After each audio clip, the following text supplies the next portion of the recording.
Hello, people. Welcome to another edition of Friday Night Knives here on A Dose of Drew. This Friday, we are looking at the Kizer Clairvoyant. This is another Munko Knives design.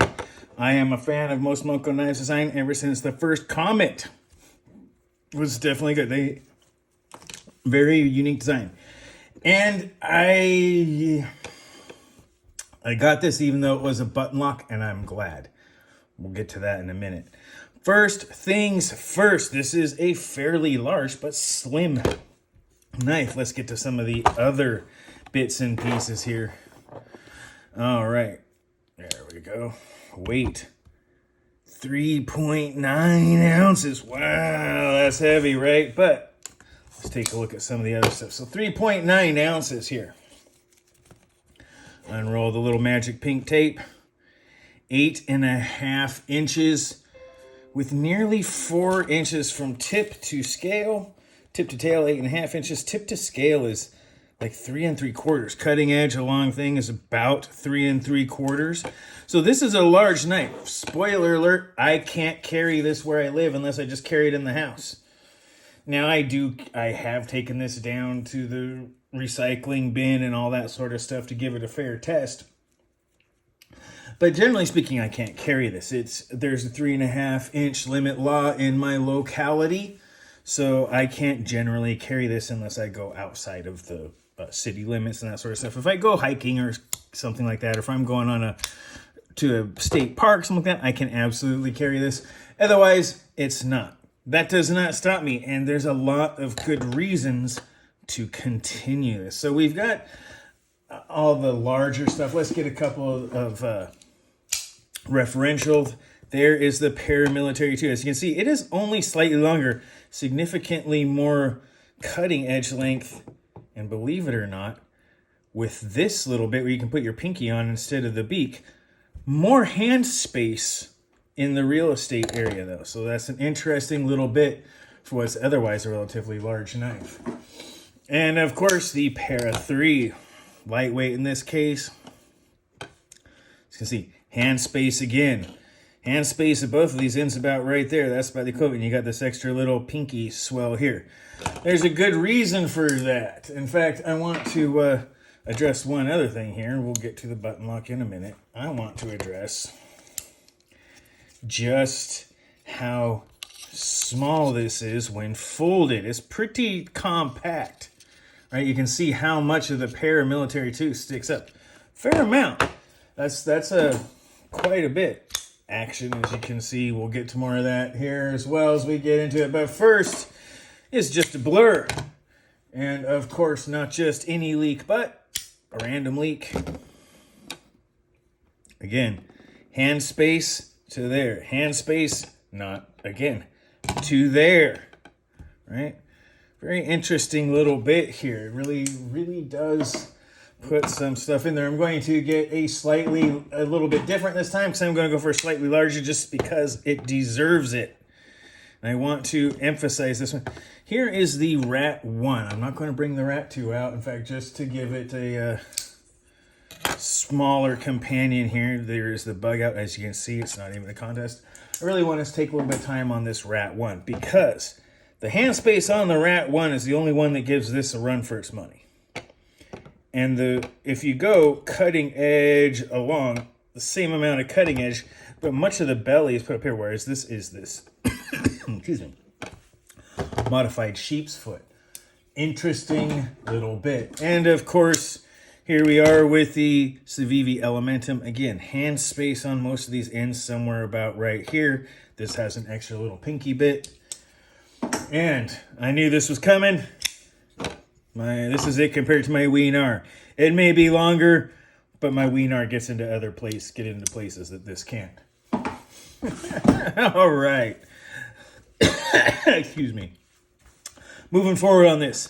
Number one, this is S35VN steel. It is a fairly deep carry pocket clip right there. It's just enough right there to get a little bit of a finger on so that you have just a tiniest bit of place to pivot and pull.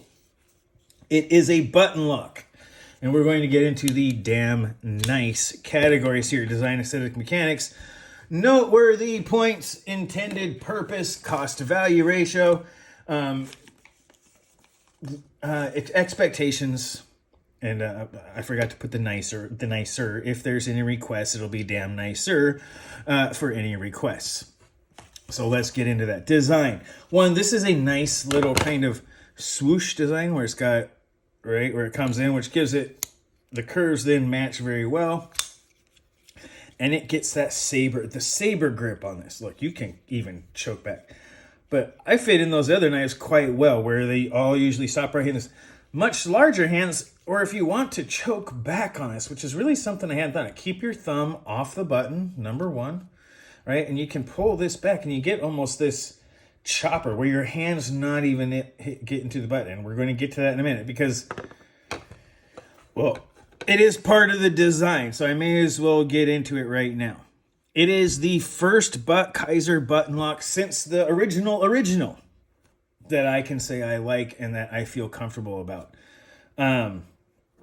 It's been a while since I can say that, but let me get into that after with the ergonomics, because in the overhand grip, or this up down pinch, that's kind of like this thing, you can get, not only do you get a lot of space, but my thumb is in front of the button. In order to get this, I have to pull my thumb way back. And I can get it. We'll get to that in a second. If I am right here and I want to do the overhand, my thumb is off of it. I can even put my thumb on there and it doesn't engage. I have to roll my thumb, right? Even just my thumb still doesn't. So let's talk about that. I have talked about this with several button locks, especially Kizer, and this is not recessed, which makes it all the more impressive to me. However, many of you may have seen on some of the other ones, I talk about it being flush. I talk about it being crowned instead of indented. Things like the Civivi Sentinel Strike are indented, but they're also recessed. So they go below flush. They go into that recess when you open them. This does not. In fact, when you open it, it goes flush to the edges. There's a little bit you can get a lip, but just the tiniest little bit. But that means that it's crowned. It's just a little, it's almost like the pivot. You can't, if you just go here and the squish of your own finger, there's not enough to open. I'm putting my thumb right on that. Unless I specifically dig down, it doesn't open. That is fantastic. Okay, that is awesome. Munko Knives. Well done on the design. Kizer, well done on the execution. Well, I would love to say that you guys were listening to me. I as much as I'd love to have that little ego stroke, I don't sit here and think that everyone's listening to me, even if I'm right about a lot of things. Almost makes me think you've seen my blog and looked at the dates. Anyway, but yeah, so there's that. It is really actually quite cool on how that works. You know what I mean? Like that's it. You see, it almost seems like there's a lot of blade, but it really is the first button lock from Kizer since the original that I can recommend as being finger safe, even when used. Like I had to roll my thumb and roll it on there and intentionally put my knuckle on the button to do that. And look what happened. That choil, even in this grip, just hits my finger. That is still finger safe. I'm not changing my grip at all. I roll my thumb onto it and it goes to close. Just doing it off camera. So there you go. That gets it. There's a little tiny bit of a dig in where after all of those, see that, or that little tiny corner, all of that. Ow, that one was a little bit harder. Ooh, that one drew blood, right? So yeah, if I flick it and try, I can make it draw blood. Just the tiniest little bit, so you guys can see. I can make it happen. But I have to try. This isn't me doing it in normal work. This is me in an overhand grip and then rolling my knuckle onto that button so it'll close. Right? That's not me working. If I do it in a working grip, You guys can hear that little bit of rattle. It starts to get just the tiniest bit loose. I hit my finger twice. That's awesome. Huh. Anyway. Yeah. Doing it a couple of dozen times in a row, that little tiny bit right there can draw blood. Knife bites. Being what it is. All right. And so, but here's the other thing. I come like this. I can't. I'm in this grip. I choke up for easier slicing. I don't even touch it. I come up into the pinch grip. I can in the pinch grip. If I roll up onto the thumb stud and then roll my thumb back intentionally onto the button, I can. I have to pinch with everything I've got on the button. I want to make this clear because I have criticized many of the Kizer button locks. I just have been, they have most of the time been something that when I go and grab it, it goes. There was one, the CGRB Feldspar button lock, that definitely, you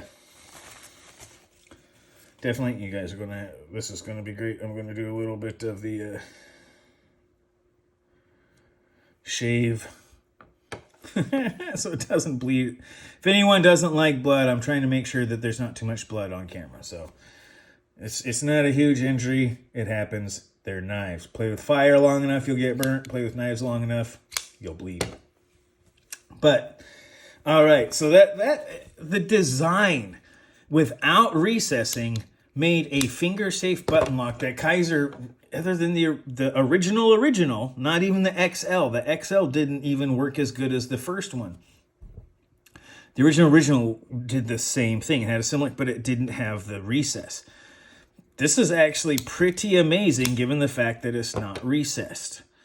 If this was recessed and had just the tiniest little bit, required just a tiniest little bit more of engagement, it would, you could indent it like the Sentinel Strike, right? This is almost flush. Almost flush, right? In the open position. So you really have to push it. I'm using that one mostly because it's on the table. It's not the only button lock I have. Same thing can be said about the CGRB Pyrite. When you go to open it, it goes below flush, right? There's no... Can't see the button, and then when it pops up, it's up above flush. So, and it's indented. Very good ideas and very good reason to do it. This really does well. I normally want to talk a lot about ergonomics. This is a fantastic ergonomic design. You can choke up, get some detail. Absolutely fantastic for the scoring cuts. Not only does it have a lot of belly on this sheep's foot, which gives you a ton of clearance for your hands, very much like almost like a kitchen knife. Food prep on this would be great. It would even, S35N's got the great toughness and everything. It's really great steel. It's not my favorite,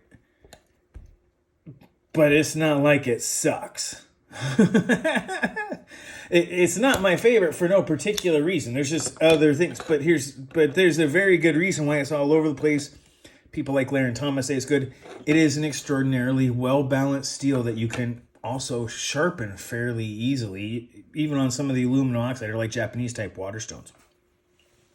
So it is nice. Now, action, in case you didn't notice before, drop shut and hydraulic, linear. The lines match up with the end. It looks like it's meant to be there, both closed and open. It is a very, very nice design, and the aesthetics of it make it look like it was engineered to be so. The lines go and then they match. There's a little bit on the there. The choil completely, it works as both a finger choil and a sharpening choil, so you can really get up and close on there. Even go with the middle finger up there if you need to use the tip, or if you need to really get your finger up on the end for some very precise scoring. So that's good. The design on this is outstanding. There's obviously some design work, very, very well put in. The back spacer has some really cool Munko Knives. It's got a little round. It gives a little bit of visual and other flair without really causing any problems. Titanium back spacer. Hidden lanyard, which is pretty nice. Very, very cool. The design on this speaks volumes about how much thought went into it. And I believe that's a carbon fiber pivot ring too. I can't get the chatoyance on it, but at the very least it matches the shredded carbon fiber. Yes, that's shredded carbon fiber. That's marbled. It's all swirly. Once again, that's shredded. It's like chipboard. Again, you people probably call OSB plywood. Anyway, aesthetics. Sort of angled on the back, but it works very good if you're trying to do anything where you want to set it down. Let me see if I can get my artificial surface here so you guys can see it. So it sets flat. It works good if you're trying to put it down to stabilize your knife. You have the flat surface, works great. It also gives you a nice little spot where if you do choke back, that it tucks into your hand. It's not really going to be doing a lot of, I think, but the funny part is there's jimping all the way back. If you roll back like that and put your pinky on there, you get a little bit of extra room and protection from your hands. It also gives you still have a fair amount of control for draw cuts and slices. This is more comfortable, but if you're uncomfortable with your finger being that close to the button, which this design mitigates and alleviates, as well as most out there that I enjoy. It really does mitigate a lot of the button lock issues. So there's that. Mechanics on it, as you can see, first of all, see if I can get the light to shine through on there, if you can see. I don't know if it will. Probably not. It's bearings in the pivot, okay? Stainless steel liners, titanium backspacer, titanium pocket clip, titanium bolster on here. It is not exactly, but it does remind me a little bit of the way the titanium is on the special edition of the CJRB. This is a Knife Center exclusive. This is not an exclusive. All right, so it really does. And the mechanics, it's hard. The design aesthetics and mechanics of this knife are very well blended. A lot of the design part that makes this upper part round and really gives you a good saber grip also allows you to roll it around and have not quite so harsh edges. Gives you a really smooth area in there. The pocket clip, the mill pocket clip, does not cause hot spots. It goes on pretty well. I wanted it to be more deep carry, but when you're pulling out a large knife out of your pocket, the ability to put your finger on this, grab the clip, and pull on the clip while you're grabbing the knife, for the 3-fingered pull, is really, really cool. I do have another one where I have mentioned how wonderful it is. This is Best Tex Falco, where the pocket clip on this one has a spot specifically made for you to grab, so you can do that 3-finger pull. I liked it on that knife. I like it on this knife. This little point in the back, while normally would be not great for me, this is all that shows up on your pocket. And I want to just take a moment. I haven't pulled this apart to see if there's any pins. There's only 2 screws very close together, really holding this. I mean, obviously there's a pin for the lanyard and all that sort of stuff, but everything's hidden. Very well done. All right, noteworthy points. 1, this is a good button lock. This is Munko Knives. They have another one the Mystic that just came out. So if anyone wants to know, if you're watching this later, this video is coming out somewhere around the same time as the knife, the Mystic, that's a Kizer and Munko design, also came out. So there you go. It really is just the design. This is a wonderful EDC knife. And I think that's its intended purpose. This is a slicer, right? It doesn't have that full flat grind, but it's got a high grind. Take a look at some of the, give you some of the pivot and all that stuff. Basically 1/10 of an inch, right? behind the edge. I really want to get this because this slices really well. I really want to try and get this behind the edge. Oh, and I'm a little high. So probably just looking at it, 14, I had to get it right on 14 thousandths behind the edge. Extremely slicey with that thin behind the edge. It goes up and get there, but with this secondary bevel, very, very nice. In fact, let me see if I don't have something. Speaking of nice, I'll have to keep some of that off screen.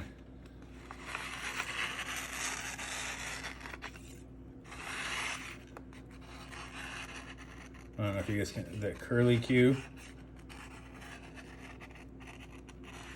I'm shaving paper with that. Just look at it. Shaving paper. That's pretty good. That's a pretty good edge, especially for a factory edge. Pretty good. And this EDC beast is meant to do that, right? This is what it's meant to do. I really do believe this is just a general, because this, you know, when it comes down to what I say with general EDC, it is a package piercer, a shrink wrap slicer, a cardboard carver, and an envelope eviscerator extraordinaire. This does all of those with great. The package piercer, it has a robust tip that gets right that goes down to a very, very acute point, but is very well supported by this much steel. It's not the stabbiest, pokiest part, but that is definitely a well piercing tip. And if you're going into something like bubble wrap or shrink wrap or some of that, hard plastic wrap, the ability to control that tip while you're going through, as well as enough belly on the outside to control that as you're going through and just keep it just the tip, is pretty good. So it does those EDC tasks pretty well. And I think, in my opinion, that's what this was designed for. Paul Munko, who I believe is the designer on this, please excuse me, Mr. Munko, if I get you wrong. As I remember, it was Paul, but please forgive me if my memory is not correct. It is not an intended slight. So I really do get it. Now, cost to value on this is a bit of a different story. Not because it's bad, but titanium, S35VN, shredded carbon fiber, button lock, all of this material here does make a difference, right? This makes it makes it more expensive. In fact, I forget the exact amount right here.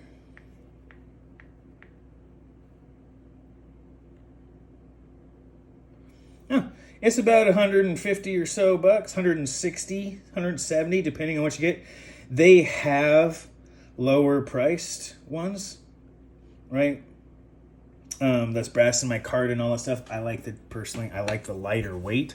Believe it or not, 3.9 ounces is the lighter weight version, mostly because the titanium and the steel liners make up the bulk of both models' weight. So when you just add lighter weight stuff on here, it doesn't change it nearly as much. However, let me see if I can't get it in there. It is, I don't know if that will show up on camera. You can see some of the little edges in there. There is definitely a lot of milling in that liner to reduce the weight. So it's skeletonized like a bridge or like the Eiffel Tower or something. Still maintains a ton of strength while reducing the weight. Most of the time they just put holes in there because that's all that's necessary, but you could probably do some engineering if you really wanted to spend the time on what would be the best type of skeletonizing and so on and so forth. But it does a really good job. At 160 to 170 bucks general retail, the value proposition, it's not bad. This is all the right stuff. Right around the 160, 170. I mean, that's bug out territory without this. There's a lot of American knives out there. While they may not have Kizer might have the same warranty, the materials, craftsmanship, really good. The execution of this is really, really good. The design, gotta hand it to Munko Knives. They did a great job. Cost to value ratio is okay. I actually didn't expect this to be as good. I wanted to try this because it was a Paul Munko. I got this before I got the original XL, and I had not tested it as much as I did the XL. The XL disappointed me with its action in the button, as you may have noticed in the unboxing and the review. This did better than I expected. This beat my expectations, both for the button lock action as a Kizer button lock. I said on the XL that I probably wouldn't buy another Kizer button lock. I bought this one before I tried the XL. So I was ready for this to suck. I was ready for me to be like, this is a really cool design hampered by another problematic Kizer button lock.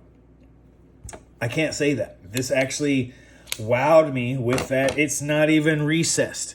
It's like someone took notes on what I had said on the Feldspar button lock and said, hey, you can either recess it, crown it, make it, I've mentioned this in multiple videos. This is like someone listened.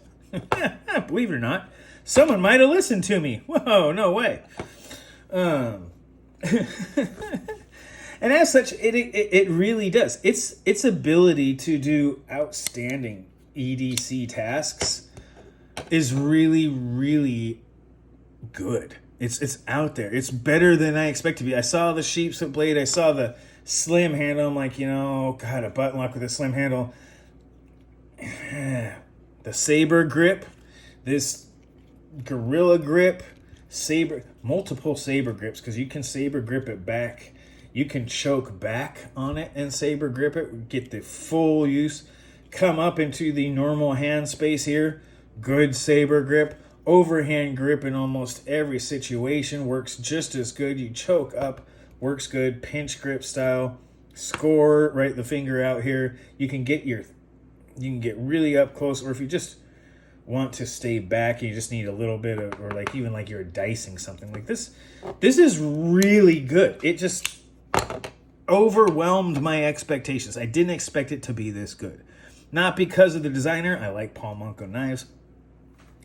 I just didn't expect Kizer to execute the button lock this well. I'm not sure if that's designer or manufacturer, a little bit of both, but kudos and well done everyone on this, and it really did exceed my expectations. And that really comes to what would I request. Honestly, there's not much to request on here. Could it have Magna Cut? Yeah, probably, but S35 yen is a great super steel. It's still one of the best steels for pocket knives out there. S30V, S35VN, S45VN, some of the best pocket knife steels out there. Magna Cut, yeah, it's kind of out there. But the SV, S3, and S4 series by Crucible, some of the best pocket knife steels out there in the super steels. You can, there's other things we can get into it. But yeah, maybe another steel or something, marbled carbon fiber. There's particulars that I like better. I like the marbled carbon fiber over the shredded, but I still like the shiny Chatoyans. It's still really cool. Right? Do I still want it to be recessed? Yeah, a little bit. I think if it was recessed and then this, there was no lip when it's like no lip at all. Because you can still catch a little bit of lip when that button's engaged, even if it was just a little depression around it, not necessarily one that goes all the way out, but if it was just almost like a mortise, or chamfered type thing, so that it just sunk the tiniest bit below, right? And it would make it that much harder to do. You have to really roll your finger over. But the way it sits right now, it's very finger safe, and it is as simple as moving your fingers and rolling your thumb. Great action. So, I don't really want to request that. This is very well done. It's not that it's perfect, right? There's things, it's a long back spacer for I don't know why. It just seems like a lot of extra back spacer doesn't mean there, but it's very tastefully done. It goes right up to this transition and even follows it. So there's just a tiny little bit of a facet on that back spacer, which is an attention to detail that didn't need to be there, and it's a design part that you don't notice it in the light. I'm trying to make that clear, that you can see the transition right there on the steel, but you don't see the facet on the backspacer. But if you look at it there, it obviously follows that change, which is good. And this arc on the inlay, fantastic. So I'm actually going to give this one, ooh, this is hard, because I want to put it high in the 90s as far as I'm going to give it a 92. Is it because no, it's a little bit slim, right? Bigger hands might not have the same luxury I do of a little bit of room to maneuver the thumb. Somebody who is significantly larger, their thumb might actually not have to roll to get it. There's a little bit there. So there's some design considerations that I don't necessarily need to worry about, but other people might. That helps bring that down. But it's still outstandingly good. And again, it's almost like someone listened to what I had said in the past. It's really quite good. And again, I like the name. Like I said, it's almost like you looked at my blog and saw the dates. Anyone else that hasn't, you can find me at adoseofdrew.com. Outside of YouTube, I also have a poetry blog and other stuff. It has nothing to do with knives. If you watch the channel, you see some of my poetry readings on it. This is a little bit outside of the knife review here, but those poems are also written on my blog. I do not advertise it very often. In fact, I think this is the only time I've ever mentioned it here. But it is a written WordPress blog by the same name of this channel, adoseofdrew.com. So yeah, there's that. If anyone wants to go look at it, I've never done it for views. It's been out there since like 2012, 2013. It's never been about views. I always did it for my own personal expression, but it is out there for the public to see. There's my self plug for all that it's worth. So yeah, no real requests. So the design, outstanding. I think the aesthetics are really, really good. You know it's a knife, but it doesn't look super, it looks like a chopper slicer. It looks more like a kitchen knife than a tactical knife, which I appreciate. And I like that aesthetics. It lets me know that this is a good EDC blade, and the mechanics, outstanding. All of the noteworthy points, intended purpose, it fulfills that EDC role that the looks tell you it is. It backs it up. And that's really cool. The cost to value ratio, it's competitive, right? You start seeing something like S35 yen, this level of fit and finish. I just want to call that out. I don't know if that'll be shown, but there's almost, right? As I say, I was about to say none. Then I run my finger on the one spot that it does. But the rest of it, very tight tolerances, fits in there really good. It might just be interesting a little bit. Let me see if I can get that. Do you see that little notch on the carbon fiber where it goes up and then goes over? That's incredible. That's incredible machining. It really is. That's really, really good on carbon fiber. If anyone's ever tried to machine carbon fiber, it sucks. Number one, the dust is really tiny. The carbon fibers shatter instead of cut, so they break like glass. So it is sort of like fiberglass in that sense, or G10, where you must wear a respirator. But unlike glass, the carbon fibers are also electrically conductive, right? So that dust gets into anything electric or electronic, and it can cause short circuits. So you need dust removal. It tends, as I said, it tends to shatter more than cut, depending upon what you use. So the ability to put that tiny little lip in there is pretty cool. That's a pretty significant machining feat, and I want to make sure and call it out because it's a tiny little design feature and execution that really speaks volumes. It's really pretty amazing that they were able to get that lip and still have all of this tight. Very nice machining on the carbon fiber. Kizer has obviously spent their time getting that dialed in. And that's where I want to leave it. This is, the cost to value is okay. The expectations exceeded, no real requests. Again, for my personal taste, I would still like a little bit more recession on the button. Like I said, even if it was just like a little bowl around it slightly so that it would go down just a little bit below the surface when engaged instead of just flush. Tiniest little nitpick. Does it ruin the knife? No. It's great as is. Again, the single biggest thing I have is that people with larger hands, which this is a pretty big knife with lots of hand space, lots of real estate to put your hand, may have a problem with that button lock. I do not. My hands are smaller, so for me it works great, but someone with larger hands and fatter fingers than me, looking at you, Mr. David C. Anderson. Oh, where's my slightly, oops, as my water goes over. If your hands might be slightly larger than average, you may have some issues with that button. Mine are not.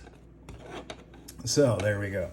So that might be the only thing I have to say where there would be a request or something to go. It's sort of like talking about not having a way for lefties, right? This doesn't have a reversible pocket clip. I'm not a left-handed person, but for the 10 to 12% of the population that sucks. So for the other percent of the population that has slightly larger or much larger than average hands, or big sausages, that button might cause that to close on them. The good news is, if it does, it tends to just hit your finger. Yeah, you can get a tiny little knife bite from that, but it's far better than some of the larger ones, or an even bigger slice that most of the others could happen while you're using it, where you're using something heavy. If you're trying to go and it goes onto your finger, I mean, yeah, as you can see, you might get something like that. I just pushed it in and made a bleedy, and that's awesome. All right, this has gone on to a particularly long review, but I wanted to really call out because I have been harsh on a lot of Kizer button locks, and I really wanted to take the time to explain why I'm not so much on this one, because they did a really good job of alleviating a lot of the complaints I've had in a lot of the ways I said that it could be done. So it's really hard to call them out on something that is done so well. So there you go. I'll give it a 90 to 92 on the 0 to 100 scale. It is excellent. It really is. So with that, I'm going to end this right here, you guys. That is the review of the Kizer Clairvoyant. And I gotta say it, I knew it was coming. Anyway, take this video, you guys, watch it twice, comment as much as you like. Be mindful of side effects. Remember to like and subscribe. This has been your dose of Drew. I am said Drew. You guys have a great rest of your night.